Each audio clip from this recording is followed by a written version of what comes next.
Hello guys, स्वागत है आप सबका। तो आज हम बात करेंगे अदानी एनर्जी सॉल्यूशन की। 1011 का प्राइस आधे परसेंट की तेज़ी के साथ बंद रहा। यहाँ पर अभी देखें तो कहीं ना कहीं अभी भी जो है एक ब्रेकआउट की संभावना लग रही है। क्यों ऐसा लग रहा है? क्योंकि देखिए, ब्रेकआउट की संभावना की बात करें, सबसे पहले तो इस ट्रेंड लाइन को ज़रा देखिए। आज ऑलरेडी वो ब्रेकआउट जो है हो चुका था ऐसा लग रहा था, लेकिन उसके ऊपर नहीं, वहाँ पर क्लोजिंग नहीं दे पाया।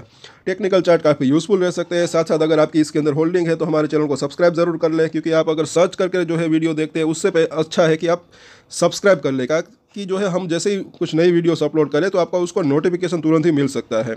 नोटिफिकेशन बेल को भी ज़रूर ऑन कर ले, तो सब्सक्राइब जरूर करें। इसके अंदर आपकी अगर होल्डिंग है, इसके ऊपर हम डेली टेक्निकल चार्ट के ऊपर एनालिसिस करते हैं। आज भी जो है वॉल्यूम अच्छा खासा यहाँ पर दिख रहा है।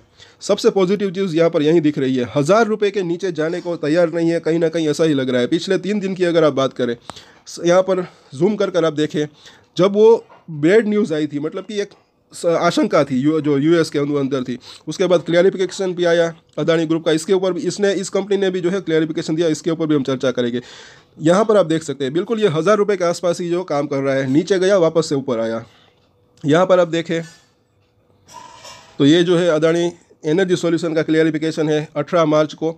तब ये देर शाम को आया था, इसलिए जो है ये रह गया था। तो इसको यहाँ पर देख लेते हैं कि यहाँ पर जो है उसी चीज़ के बारे में बात हो रही है कि this is relation to the article title, और ये इसका टाइटल जो था उसके बारे में है। और आगे कंपनी क्या कह रही है तो ये आप देख सकते हैं कि status that it has not receive any notice from the department of justice of US in respect of the allegation reference to in the said article. तो आर्टिकल के अंदर जो है उसके मतलब कि वो जो नोटिस है यूएस की तरफ से अभी तक इस कंपनी को नहीं मिला, तो ये इनका क्लैरिफिकेशन है। और ये चीज़ जो है मुझे यहाँ पर कहीं ना कहीं पॉजिटिव दिख रही है। इसी वजह से सोमवार को ही आपने देखा होगा नीचे से ऊपर जो है एक अच्छा खासा बाउंस बैक आया। साथ साथ मार्केट के अंदर कल भी करेक्शन था, आज भी थोड़ा सा प्रेशर बना हुआ था मार्केट के अंदर, ऊपर नीचे गया, फिर वो डोजी कैंडल बनी, लेकिन फिर भी ये जो है 1000 रुपये को तोड़कर अभी जो है इसके नीचे जाना नहीं चाहता ऐसा लग रहा है। तो ये इसका क्लियरिफिकेशन है, और जो कि इसको इन्होंने जो है बीएससी को साफ साफ इसने बता दिया है कि हमें कुछ नोटिफिकेशन नहीं मिला है अब तक, मतलब कि। और अब इसके जो है कारोबार की बात कर लेते हो तो यहाँ पर आप देख सकते हैं आज के दिन भी जो है 16 लाख की डिलीवरी, कल भी अच्छी खासी डिलीवरी उठी थी, परसों भी अच्छी खासी डिलीवरी उठी थी। तो कहीं ना कहीं ऐसा लग रहा है कि एक्यूमुलेशन अच्छा हो रहा है, भले ही वक्त लगे, लेकिन नीचे जाने को तैयार नहीं है, कहीं ना कहीं ये भी यहाँ पर लग रहा है। अब यहाँ पर देखते हैं 15 मिनट का चार्ट। और साथ साथ कई लोगों को यह भी लग रहा होगा कि इसके अंदर जो है तेज़ी नहीं आई, लेकिन ये भी आपको एक पॉजिटिव वे में ले सकते हैं कि इसके अंदर गिरावट भी नहीं आई। इतनी बड़ी वो न्यूज़ थी, फिर इसका भले ही इन्होंने जो है क्लैरिफिकेशन भी दे दिया टाइम पर, लेकिन फिर भी मतलब कि वो गिरावट नहीं आई, क्योंकि मार्केट के अंदर गिरावट थी।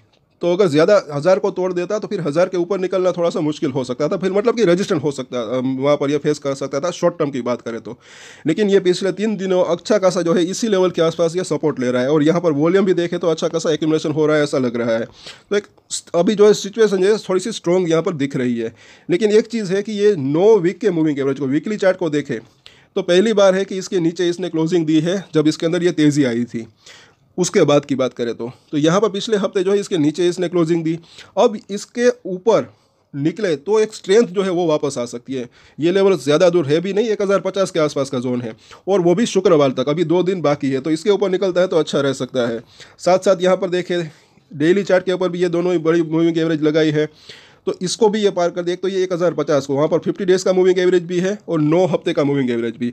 उसके बाद जो है दूसरी मूविंग एवरेज, इसका दूसरा हर्डल कौन सा है तो ये यहाँ पर दिख रहा है 1070 के आसपास का 200 दिन का मूविंग एवरेज।